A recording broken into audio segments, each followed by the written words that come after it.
ever UK tour since Tingley Hall, Stafford in 1980. That was a magic show. We love you in the UK and hope that you'll make a monster visit next year. Now, as a spiritual home of many of your musical influences, what is the best UK venue you've played at and why? Detroit! Tingley Hall was magic. Playing there was something very special for us. Playing the first time we did the Hammersmith Odeon was also amazing. First time we did Wembley. Every time we come over, that's sacred ground for us. Going to the UK is like making a trip to the Holy Land. All the bands we loved, all the bands we looked up to, while people here were listening to Jefferson Airplane and Grateful Dead and Quicksilver Messenger Service and all these horrible bands. Guys that were so ugly that we came up with a light show so you could look at a screen instead of have to look at them.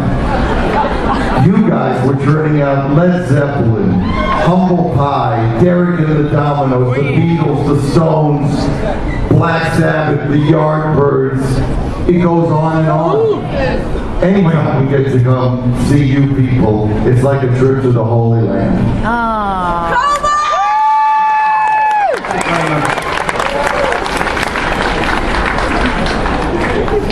Hi guys, my name is David. I'm from Miami. During the most of the recording session, is be creative at all levels, makes you guys more united as a band. And any funny stories, jam sessions during the recording session? The question was, does making music or being creative together make us closer as a band? Yes, Absolutely. I think it definitely does, and it even starts on a deeper level than that to begin with. There's a great chemistry with us. We get along great. It's a great spirit with the four of us. Therefore, you can get together and be creative and be open to all those kind of things, and you can make a great record like Monster. So it's a good situation, definitely. I mean, I gotta say, the two easiest, and I don't mean because it isn't work, but the most enjoyable records I made were the last two with Kiss, because to me it was a pleasure to go to the studio. I mean, they just, even when they were doing guitar solos or overdubs or, background vocals, I would love just going and hanging out just to be part of it, because I actually enjoy their company. We actually hang out together. We actually like being with each other. And we look forward to spending time together. We laugh a lot, and we have a saying, don't leave the room. And what we mean by that is, as soon as you leave the room, the other three guys start making fun of you. Absolutely. Thank you guys, see you next year. Thank you. Hi, Kiss. He said hi, Kiss. Hi. Hey. I'm in the Kiss Army, and now I'm in the Kiss Navy too. Because I live in Belfast in Northern Ireland, I've always had to fly and get their shows. Is it possible to make me a member of the Kiss Air Force too, please?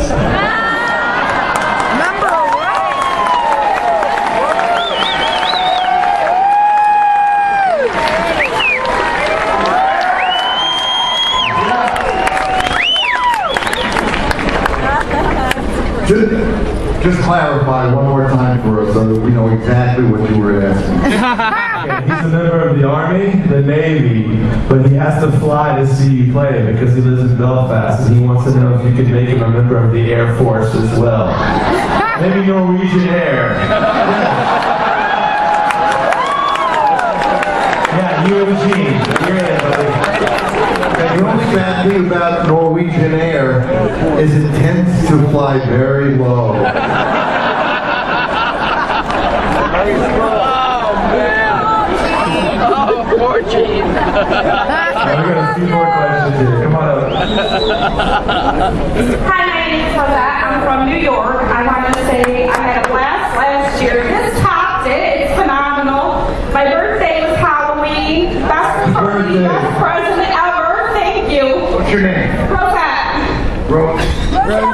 Rosette? Yes. Okay. Everybody. Happy birthday to you. Happy birthday to you. Happy birthday, dear Rosette. Happy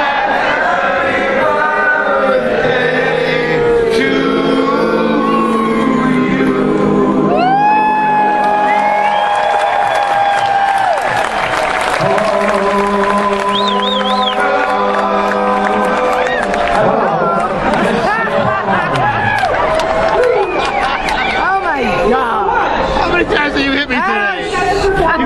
Doesn't hit me that many times. If you have not performed with yet, who would you pick? Led Zeppelin.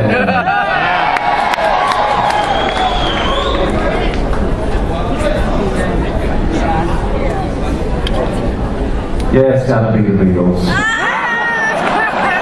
That can't happen. We have to think of something realistic, tangible. I would drug McCartney, throw him off, and it's just good.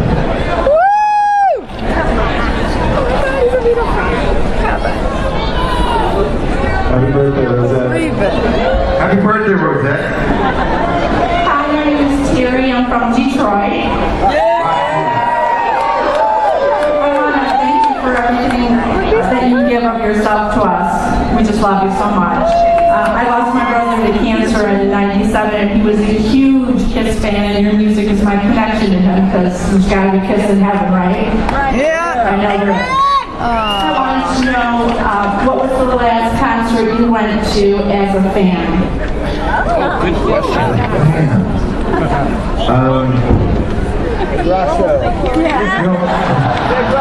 A couple of weeks ago, I was in New York, and hey, I dropped names too. Jimmy Page invited me to go to the premiere of the film, of the Led Zeppelin film. Go see this if you get a chance, or when it comes out. It's unbelievable. It's the reunion at the London O2 from about 5 years ago. Nobody can top that. These guys wrote the book, and everybody else is trying to write a page in that book. So Zeppelin was the last concert of sorts. Tommy was there too. Yeah, it was great. We loved it.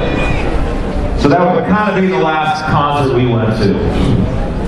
Last band I saw, by the way, we go to see new bands all the time. Last band I saw was a new band on Simmons Universal Records. Come on! And they're called PU, right? You smell that? I can't win. No, and you didn't leave the room. What was your brother's name?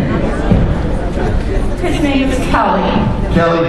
Let's give Kelly a moment of silence.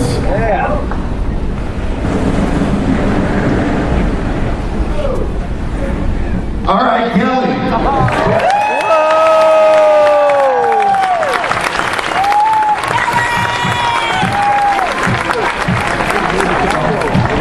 I'm Joey from New York. And my question is for Gene and Paul. When Kiss was first formed, how much criticism did the band face over the use of makeup and costumes? And secondly, was there ever a time in the beginning that you thought about ditching the makeup and the costumes? Every day, somebody would say, Satan worshippers, mice and Satan servants, cannibals, Nazis. Wow. Just every day. So what? Wow.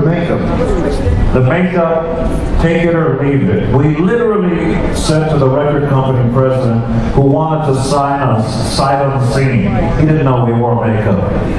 He liked the music. He liked Deuce, Black Diamond, Story. He goes, oh, I like this band. He came down to see us. We came out in makeup, made him clap to Nothing to Lose.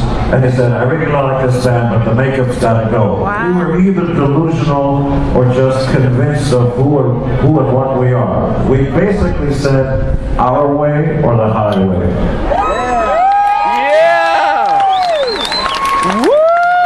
It's interesting because the same person, the same record company president, when we told him we were going to take the makeup off, he said, no, leave it on. So you've really got to stand your ground, figure out who you are, and follow the path that you believe in. Don't listen to the other people.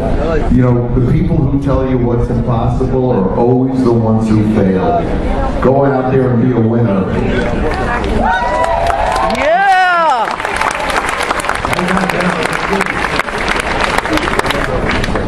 Hi, my name is Jim Hockenberry from Hershey, Pennsylvania. First, I want to thank you guys for having the Kiss Cruise and allowing my wife and I to meet friends from all over the world. They know who they are. Yeah, it is. This question is for Gene and Paul. Back in 1983, when you guys removed your makeup live on MTV, is there anything you can add on what it was like that day leading up to that history-making moment? I'm going to be honest about it. It was something that was kind of anticlimactic to me because it was only half the band. You know, there were two members of the band who nobody had seen, and there were two members of the band who, you know, had come rather later. So I didn't really see it as momentous as some did, and we needed something to spur the next stage of the band, which would be the unmasked period. I think much bigger for me was our first show without makeup, which was in Portugal. And all the ads showed us in makeup.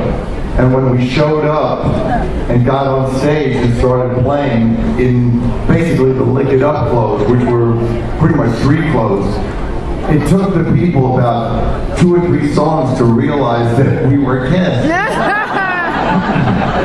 So, you know, it was a battle for us, but one that was important. I think the band had taken some weird directions at that point, and we needed to regroup by stripping everything away and kind of reassessing.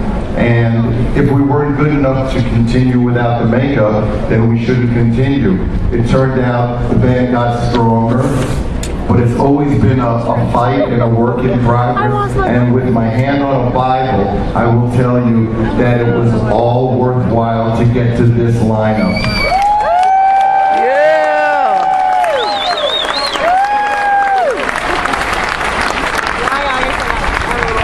My name's Dan from Phoenix. What question haven't you ever been asked by the fans and media that you've always wondered why it's never been asked? Good question. Okay, we give up.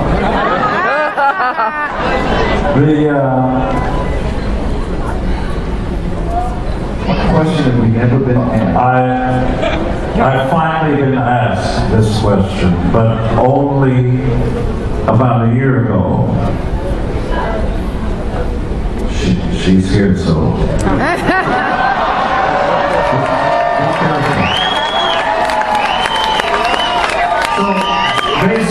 Basically, the gist of the question was, when I finally decided to get married,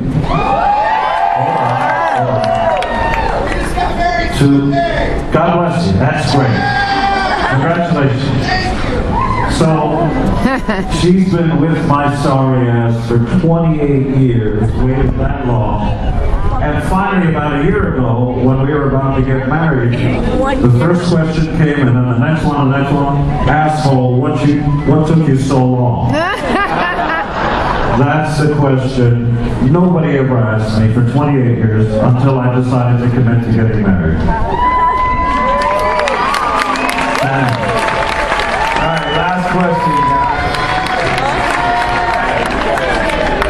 Hi, Kiss. I'm AJ from Gettysburg, Pennsylvania. And thanks for everything. Having an awesome time here with my brother somewhere. My question is, with the upcoming 40th anniversary of Kiss next year, 2013, can the band offer any hints to how the Kiss Army and Navy can expect to celebrate this awesome occasion tour, Kiss Kruise II, which we've already confirmed. What could be better than continuing what we're doing? You know, some people say, oh, it's the 40th anniversary, do you have something special planned? And obviously some people want to see the original lineup. It's not going to happen. There's no reason for it to happen. The 40-year anniversary is the anniversary of the band surviving and thriving for 40 years. We celebrate that by playing, putting out great music, and living up to being the best Kiss ever. Yeah!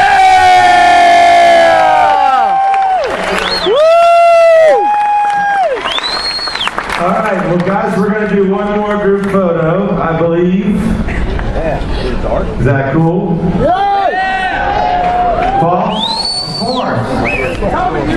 All right, the guys are going to face that way. Let's all stand behind them. See if we can get something good.